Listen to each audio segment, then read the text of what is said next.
And I dropped my card. So today's card actually traveled with me to the gym and then out for me to get lunch and then back here only to end up at the same spot. I thought I was gonna do a review of this from my car, but nah. I came back home. You guys saw it. Today's card is Good Deeds, and it reads, educate yourself on racial, gender, and social issues.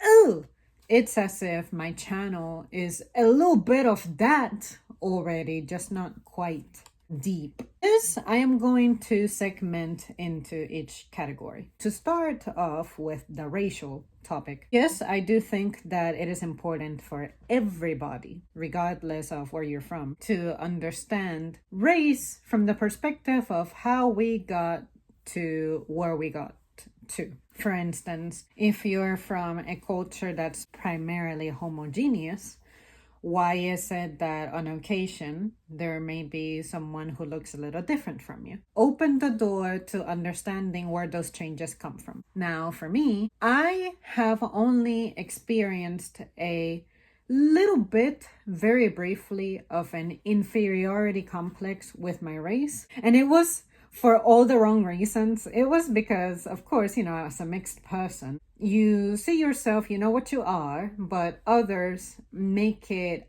very abundantly clear that you have to pick a side. You're definitely not white. You're definitely not black. But because you do have a little bit of a tan going on, the mixed community, of course, you'll get by, but what kind of mixed are you? Are you a Blasian? Are you a white with a little bit of, I don't know, black? Are you white with Mediterranean kind of shade? People from the Mediterranean, if you ask me, in my eyes, they're not white people, but somehow they ended up being categorized as white people. What defines a white person nowadays? This is the weirdest one for me. I don't know if you guys have read this or heard about this, but something that confused me a long time ago when I first heard it was that people from India, the country way out there in the Indian Ocean, for some reason they were considered Caucasian. And I never understood why. I never had any clue as to why. I just remember that in school I saw something where it was some kind of book. Anyway, it was somewhere. Indians were describing themselves as Caucasian, and I wasn't clear on that. I'm like, why would you not want to call yourself an Asian Indian, a other, something like that? And then that's when I started learning about that history.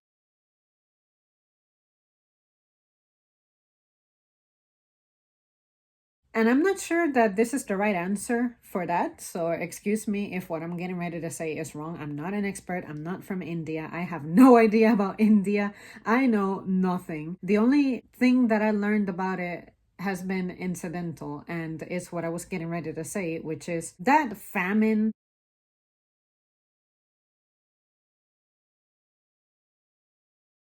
that Britain caused on these folks. Something about Winston Churchill decided to stop provisions making it to certain areas. Majority, I think it was mostly rice, something like that. Anyway, people starved, people died.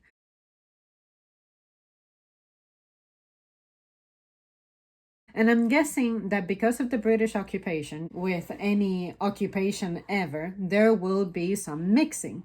So I have no doubt that maybe the reason they began to declare themselves as Caucasians is because some of them may have ended up with English last names, and you'll end up with English last names because you made it with individuals who were European, but you're not actually European.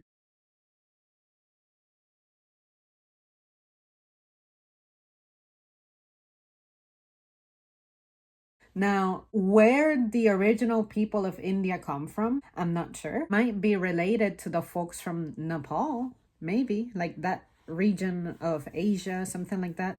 I mean, they literally neighbor each other. Like I said, I have no idea. I just know that I have heard of that Britain occupation thing. And the only way I found out about that is because I was listening to a summary of history of world conflicts. And that one came up. But in my time in school, I never heard of that. And it also doesn't help that even US history is something that you kind of get like the romanticized version of it. All I heard from US history is something like, oh, we didn't like Britain. We broke away from Britain. We fought. We dumped tea onto some river. And we fought yet again because slavery was wrong. And that's pretty much it. That's literally it, the way that it's summed up until you start talking about World War II. Not even World War One, World War II. Basically, East bad, West good. That's as summed up as it got. But at no point during any of that did we hear about the crimes committed by the West. For instance, I would want to have learned when I was in school about the Laconia incident. And never ever heard about the Laconia incident.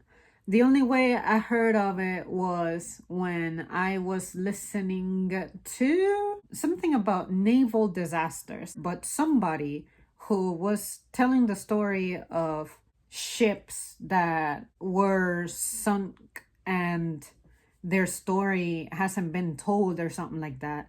That's what I remember led me to it. I don't know if I looked it up or if the algorithm fed it to me. But if it weren't for that, for the magic of the algorithm, finally the algorithm gets a little bit of credit here, I would have never heard of that shit.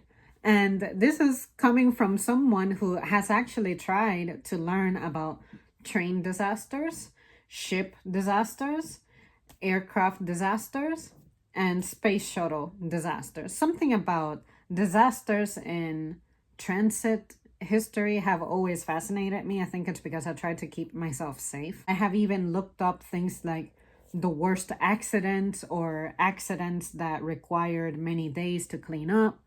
What happens during a really bad snowfall when people are stranded? Have the highways ever like just fallen, cracked, or sinkholes, anything like that? And then I learned about I forget the name of it. It's like Sunnyside Bridge or something in Florida.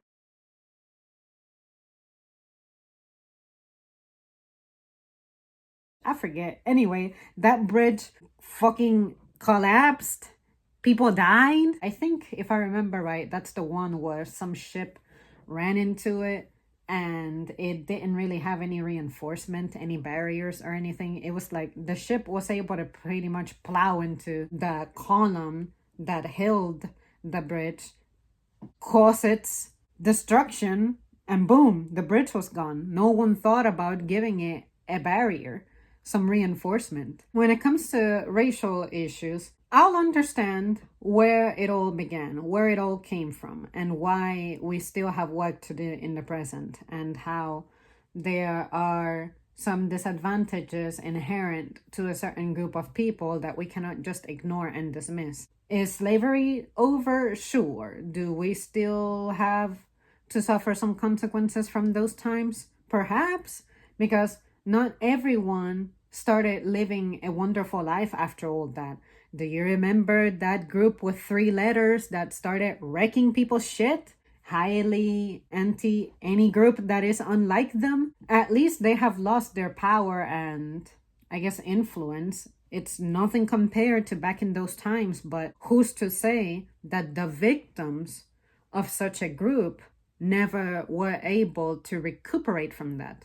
Because maybe you killed the man of this family, the provider of this family, the only person who might have been educated of this family. You're going to just sit there and claim that the damage from all those generations ago shouldn't be perceived presently, that the problem that people have presently is because it's just exclusive to them making nothing but bad choices.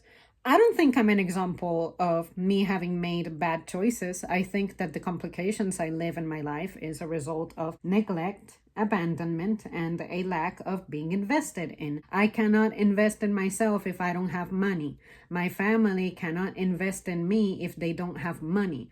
And those in my family who do have money cannot invest in me if they're not present. When it comes to races, I also think that, and I'm going to really oversimplify this, but this weird obsession that whoever started this, whatever group, whatever race, whatever country, I don't know, but unifying the entire globe under one language.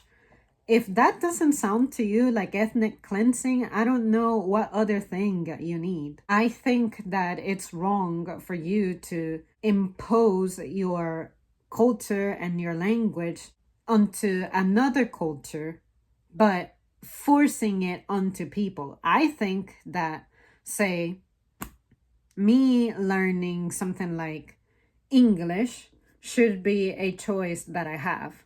But it's not a choice that I have because I was born in the United States. And in the United States, the primary language has always been English. Now, if I, as a person with the English language, go to a non English language country, let's say China, and I try to impose onto them that they ought to learn English, why?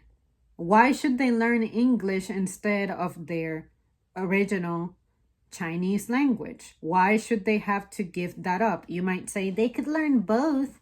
They could learn Chinese and English, but these people, if they were to come over here, they don't have an expectation that they'll find every native person in this English speaking nation is going to know Chinese to communicate with them.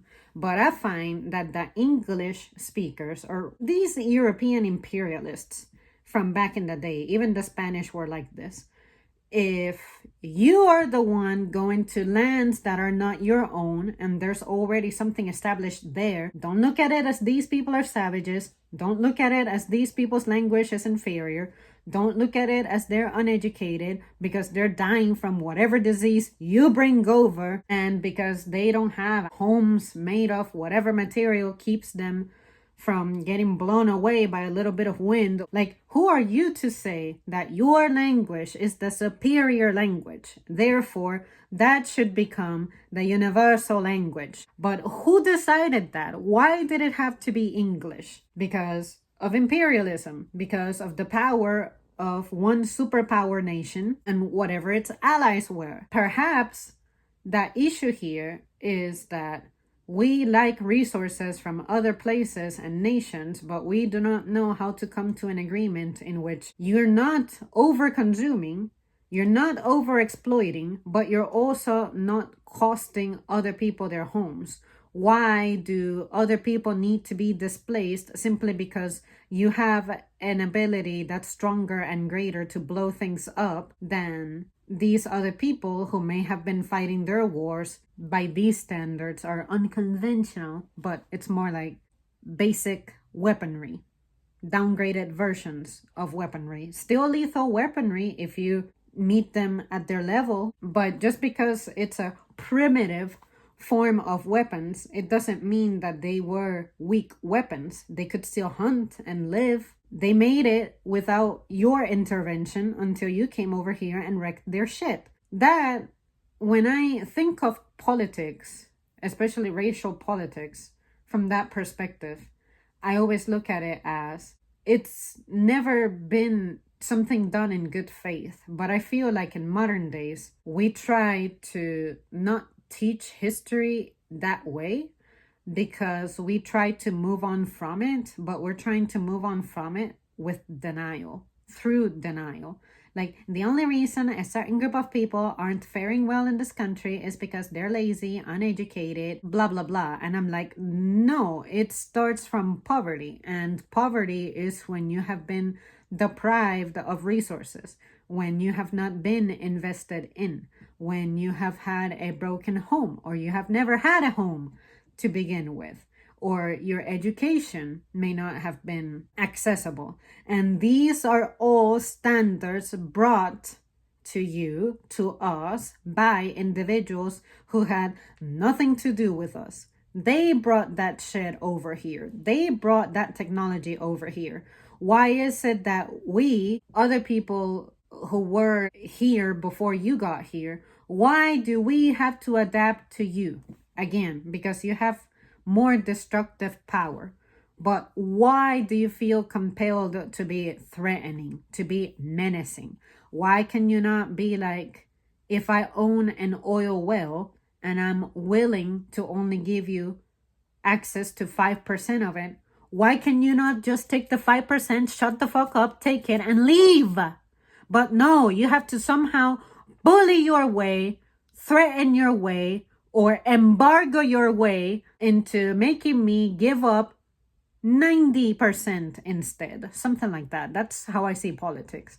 That's to me what makes someone look like a bully, and the other people end up paying the price for it when we're not supposed to have anything to do with it. When it comes to racial politics, I'm never going to be the best person to talk to about this because I honestly don't pay it much attention these days, because I feel like the little bit that I understand about how we got here suffices. It's relevant to what I need to know to understand myself, understand those around me, and understand a little bit of international relationships. Now, when it comes to gender issues, I sincerely do not understand why gender issues exist. The only one that I could say I could get behind is the one about how I at some point couldn't vote at all.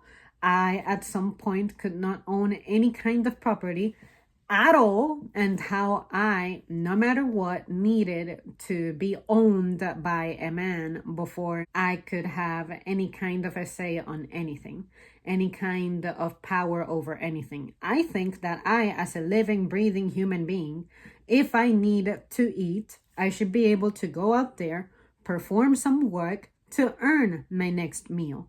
But I shouldn't have to be tied to someone else to ensure that happens.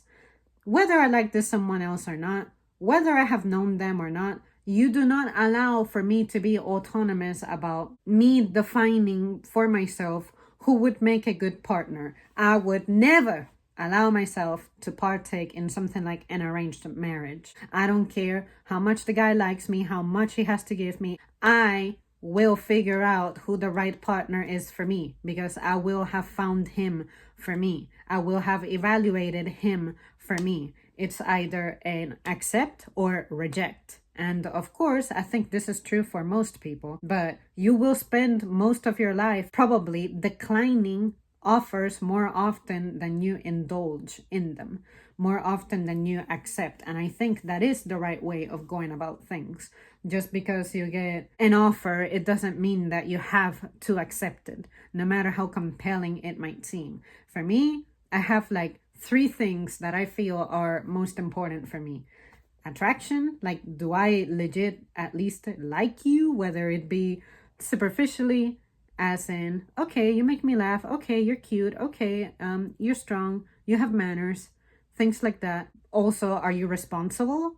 Or are you going to be someone who complicates my life? Are we going to be good for one another, to complement one another? And ultimately, are you in similar values with me? Not me trying to fit you, it's you trying to fit me. Because if you already fit me, I think that you would have done your part of evaluating whether or not I'm already a good fit for you. I'm looking for someone who fits me in the same manner that you should be looking for someone who fits you. If on your end I fit you and on my end you fit me, then that should be a good starting point. Even if along the way we discover ways in which that's not compatible or true or can work, that's fine, part of the process. But to allow for the introduction of this person into my life, I think at the very least, those 3 categories should be satisfied. Another aspect of gender issues that I don't understand is the whole, what rights do I not have in the present that I didn't have before? Like, to this day, I still hear girls say that living as a woman is difficult. Living as a woman is never easy. The only thing I find difficult about being a woman is me not having voluntary control over my period. If I am not going to have children, why can I not just shut down that process in my body? If that is along with whatever little bit of hormonal alterations that may incur. But if it's evident that I am not going to use this cycle, this organ, to produce offspring, why do I have to be condemned to keep it and suffer from the symptoms? And that is a bill that I have for most of my life anyway.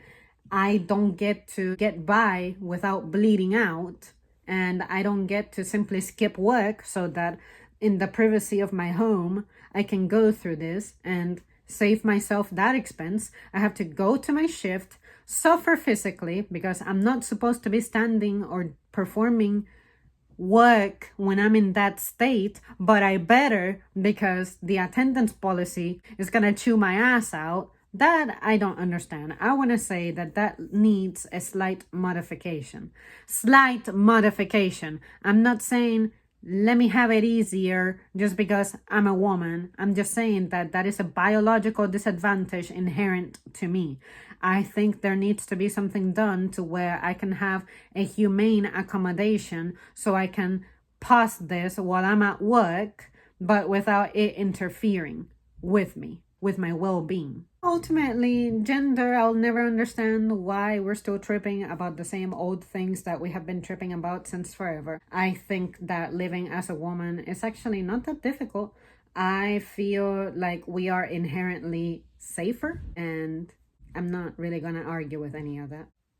So yesterday, in the middle of me rambling away, I had to leave unexpectedly and I didn't get to finish. I believe I left off at discussing gender issue stuff. Another thing I can say as a woman that I don't think I mentioned was how, when it comes to the job, I think it doesn't make sense to be trying to put women to compete against men because, let's face it, we have biological differences.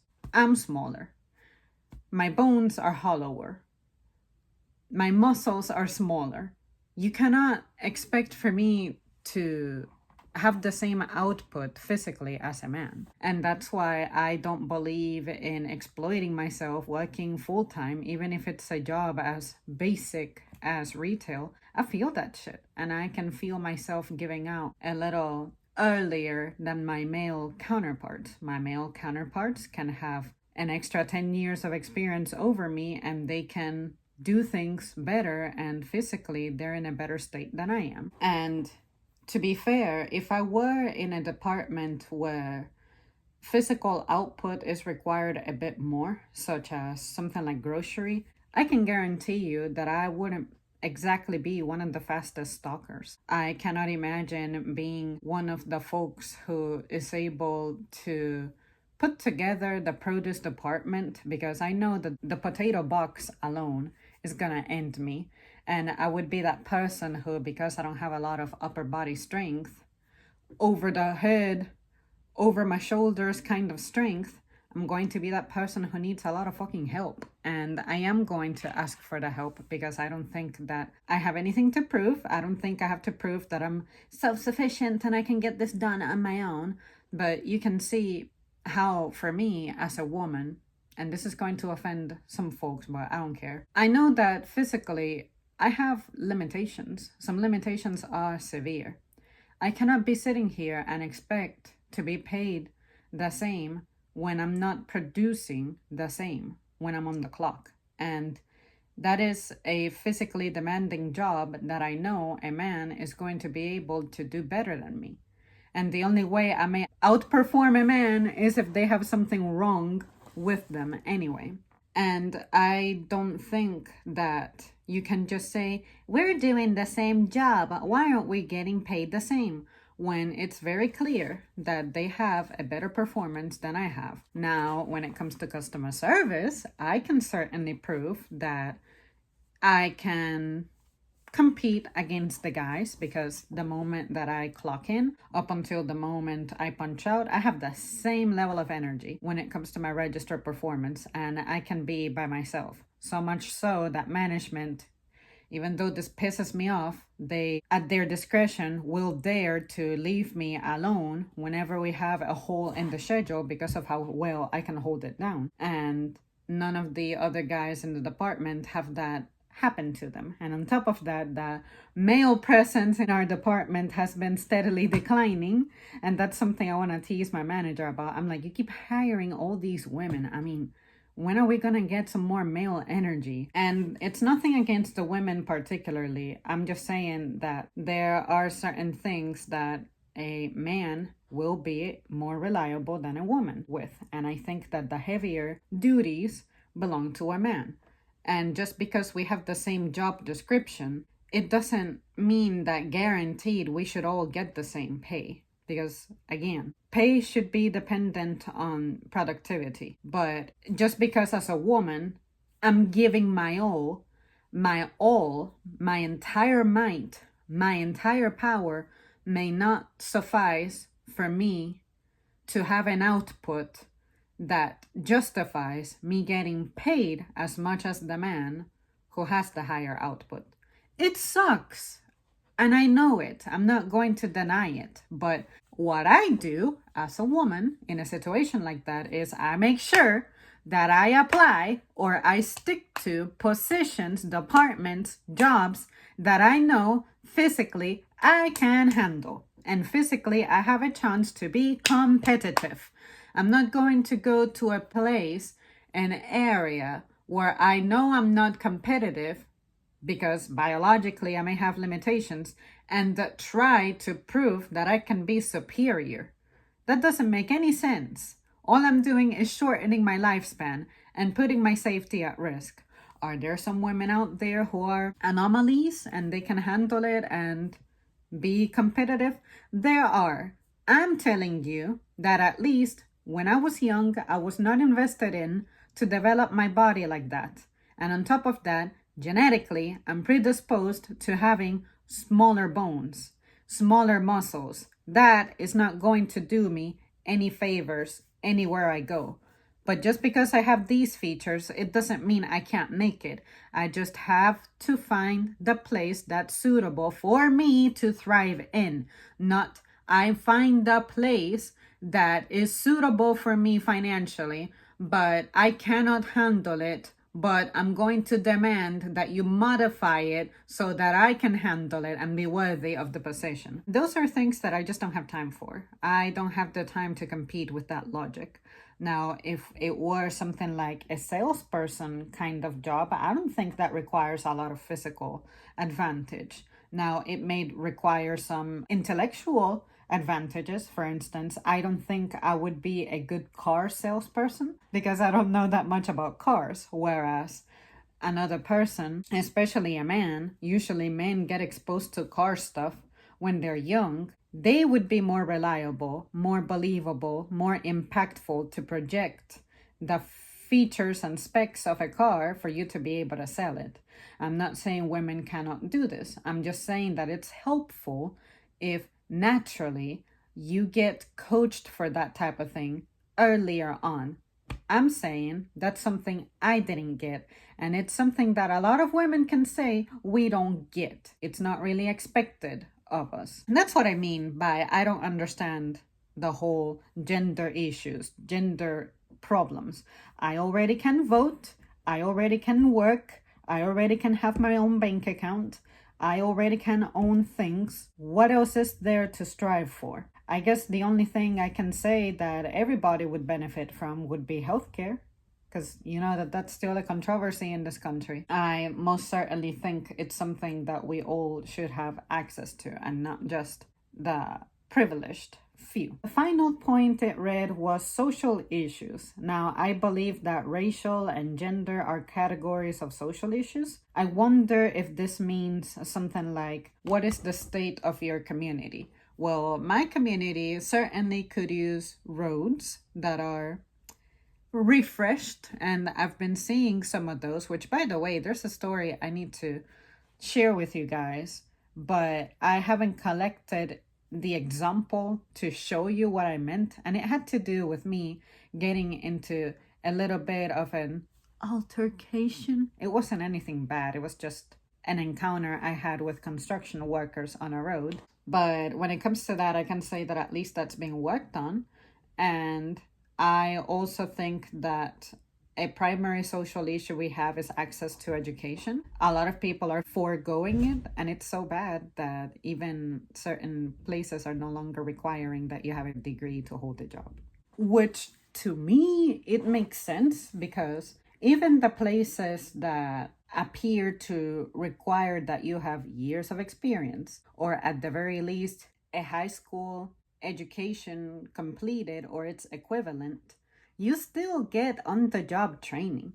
I cannot say that my high school education helped me get my job as a customer service representative. I had to know how to read. That's something that school granted me since at least elementary school. So technically, you're okay as long as you can read, write, and speak. You can get by pretty well, and at least have some sort of capacity physically to be creative with how you do things. There may be an easier way to ring up things to where it makes your bagging flow smoothly. If you see something that may need to be moved a little bit because it becomes a safety issue, like one of the problems we have is sometimes it gets so busy that the floor, literally physically, the floor space becomes crowded.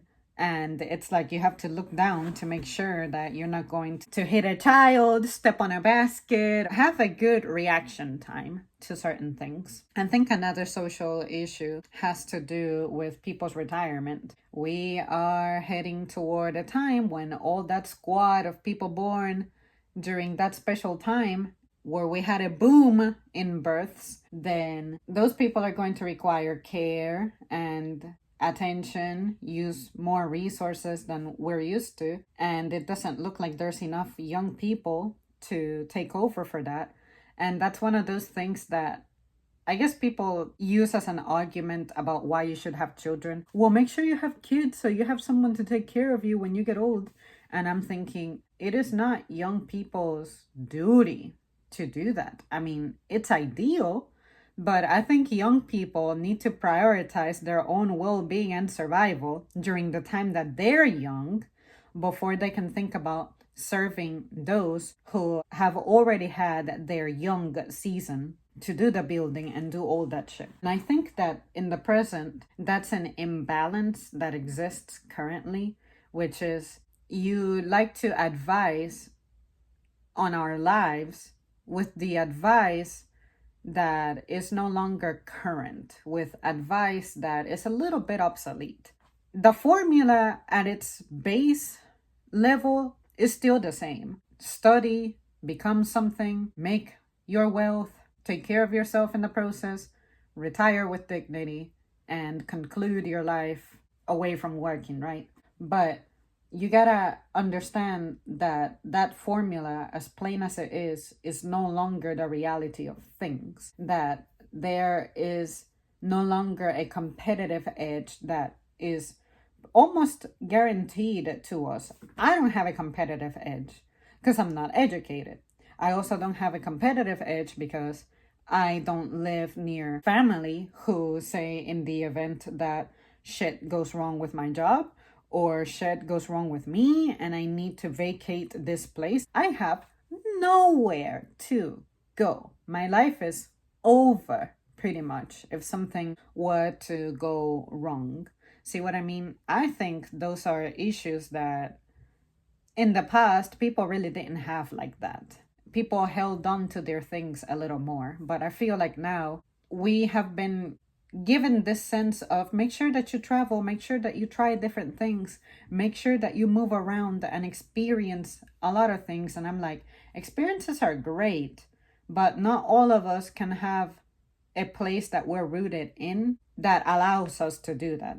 Just because you live in Spain for 2 years doesn't mean that you don't have a home back here to come back to. Usually, the people who have done that type of thing, they have something anchored here that allows you to do things like that. Or say, just because you're from the East Coast and you study on the West Coast, you study out there to come back here, it doesn't mean that you have to start here completely from nothing. Most people I know who have done such a thing, they all have come back somewhere here. That is an advantage. Not all of us have that. If I wanted to go study out west for whatever reason, there is no way I could make it because I don't have anything out there. I don't have anyone out there. And it's just not ideal for me to be getting into a competitive place like that, also juggling a job and also juggling the cost of living out there. Support helps. And I think that is the biggest social issue we have. We are now experiencing a generation of young people where it's more normal that folks from the working class have been brought up in a family that split up. What are the consequences of that? My manager himself has told me that he feels like he's running a daycare sometimes. And I'm like, you're right. And I'm glad that you're having this conversation. And he was asking me for advice on how I think I could get people to do things automatically, as opposed to having your manager all the time going like, hey, clean the floor. Hey, sweep your workspace. Hey, clean your register. Hey, restock your supplies, things like that. Why aren't others similar to me in the respect of I can go an entire week without communicating with my supervisor, anything outside of at what time I'm going on break? I think that's wrong. I think that my supervisor should be redirecting my efforts elsewhere, but they don't have to because I don't need that kind of management. But other folks, even those who have been there almost as long as I have been, even those with more than 5 years in the place, they still shut down and don't act out of habit, out of instinct. And that's pretty much what my manager was saying. How come none of these people, whether new or veterans, take the initiative anymore? And I said, well, the answer for that is long. And I think I have a pretty good answer for that. But for the purposes of what you're trying to achieve, I can tell you that you're right at feeling like you're running a daycare because you do have a lot of broken people in this team. But that brokenness is manifesting differently. Sure, I'm a broken adult, but I've never had attitudinal issues. I've never had disciplinary issues. I've never had behavioral issues. Therefore, I'm the kind of worker who doesn't have trouble focusing. But then you have those workers who are dealing with shit in their minds. They can't let it go and it affects their job performance. It's not like our department is terribly bad. His concern is more about productivity lacking when there are downtimes. That could be a time when you're being productive in other ways. You shouldn't just spend your entire 8 hours productive only if you have a customer with you. There are other things that you're supposed to be doing. And then I also told him the reality of how our generation of management is different now. They're newer now. They're younger now. My entire squad is pretty much the same age range as me. I think they're only 4 years older than me. And then my coworkers, some of them are starting to be significantly younger than me. But there are also others who are older, but those who are older have a very set schedule. And in turn, a very fixed role in the team as well. It is a relief to have a team of management now that is from my generation. But the bad thing about that is that there are certain patterns and values that older generation of management had that because they're gone, they took that wisdom with them because these young people never met those folks. So it's up to people like me who are left behind. I'm in the transition period between I had the old squad where we did shit the old way, and I'm from the new squad where I transition into this new chapter in this management history. So, what my management discovers about me is that they want to hear about my opinion on the problems we have. And I tell them, well, some of the problems that we have now that used to not exist before are the result, I believe, of A, B, C, and D not being done anymore, or the implementation of E without considering the issue would have F kind of consequences, that type of thing. And that's why I find that valuable to hold on to my job, even though I know I don't mean anything. The people who actually know me in that place, in that building, beyond just paper and numbers on the computer, they do understand the contributions that people like me have. And anytime one of us expresses intent to leave, they freak out because not only are you missing out on my skill level, which is a decade of refining my own abilities within the role, but also ideologically, you're losing me as well. And the stories I have to tell, the changes I have perceived, and how I can evaluate what has been good and what hasn't been so good. Those to me are social issues. Within your own work culture, work is a social activity. It is a social event and it consumes a lot of your time. But for some reason, we're not always very consciously looking at it that way. We're just looking at it as this is a burden we must endure.